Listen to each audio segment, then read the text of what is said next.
कहानी एग्जाम पास करने की कीमत, मास्टर जी और रीना की दास्तान। दोस्तों, ये कहानी सिर्फ इम्तिहान की नहीं बल्कि उस कीमत की है जो एक लड़की ने अपने सपनों के लिए चुकाई। क्या वाकई एक मासूम को इतनी बड़ी कुर्बानी देनी पड़ती है? आखिर गलती किसकी है? समाज की, मास्टर जी की, या रीना की मजबूरी की? गांव की गलियां, गांव के बीचों बीच एक पुराना मकान था जहां मास्टर जी रहते थे। नाम था रामनाथ। उम्र करीब 45 साल। चेहरे पर गंभीरता, आंखों में कठोरता और जुबान पर सख्ती। गांव में सब कहते, अगर मास्टर जी पढ़ाएंगे तो बच्चा पास होकर ही निकलेगा। वहीं गांव की एक लड़की थी, रीना। उम्र सिर्फ 17 साल। सपने बहुत बड़े। बोर्ड एग्जाम पास करके कॉलेज जाना, अपने माता पिता का नाम रोशन करना। लेकिन डर भी था, अगर मैं फेल हो गई तो मेरी जिंदगी अंधेरे में चली जाएगी। रीना की मेहनत रात दिन किताबों में डूबी रहती थी। पन्ने पलटते पलटते उसकी आंखें लाल हो जाती। लेकिन उम्मीद थी कि मास्टर जी उसे पास करा देंगे। एक दिन क्लास के बाद मास्टर जी ने धीमे से कहा, मास्टर जी, धीरे से, रीना, सिर्फ पढ़ाई से हर बार पास नहीं हुआ जाता, कुछ और भी करना पड़ता है, समझी? रीना कांप गई। उसके कानों में जैसे जहर घुल गया। रीना डरते हुए, जी, मतलब? मास्टर जी ने मुस्कुराते हुए कहा, पास होना है तो बस एक रात मेरे साथ बितानी होगी। रीना के पैर सुन्न पड़ गए। उसने किताबें समेटी और घर भाग गई। मजबूरी रीना ने पूरी रात रोकर बिताई।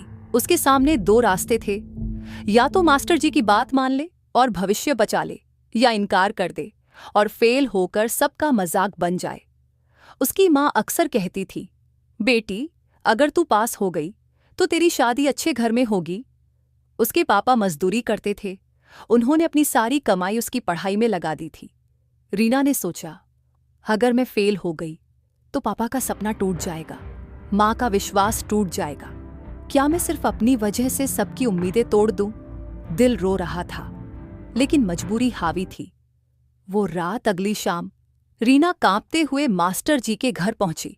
कमरा में अंधेरा था, सिर्फ एक लैंप जल रहा था। रीना रोते हुए, मास्टर जी, क्या यही शर्त है पास होने की?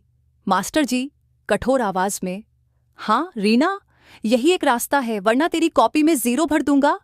रीना के हाथ कांप रहे थे, उसकी आंखों से आंसू टपक रहे थे, लेकिन उसने अपनी किस्मत के आगे हार मान ली। उस रात रीना ने अपनी मासूमियत खो दी। वो सिर्फ एक छात्रा नहीं रही, बल्कि एक सौदे की शिकार बन गई। मास्टर जी ने पूरी रात में रीना की हालत खराब कर दी थी।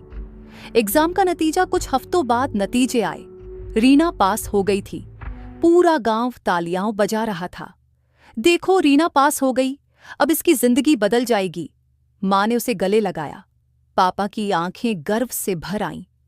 लेकिन रीना की आंखों में वो चमक कभी वापस नहीं लौटी। उसकी मुस्कान खो गई थी। वो पास तो हो गई, लेकिन अपने अंदर से हमेशा के लिए हार गई। अंतिम मोड़ सालों बाद भी जब रीना आईने में देखती तो उसे वो रात याद आती। उसके दिल में हमेशा यही सवाल गूंजता, क्या मैं सच में पढ़ाई से पास हुई या अपनी मासूमियत बेचकर? मैसेज, दोस्तों, सोचिए, क्या किसी लड़की को अपने सपनों के लिए इतनी बड़ी कीमत चुकानी चाहिए? क्या एक टीचर का काम बच्चों को पढ़ाना है या उनकी मजबूरी का फायदा उठाना? आप बताइए, गलती किसकी थी? रीना की मजबूरी या मास्टर जी का लालच?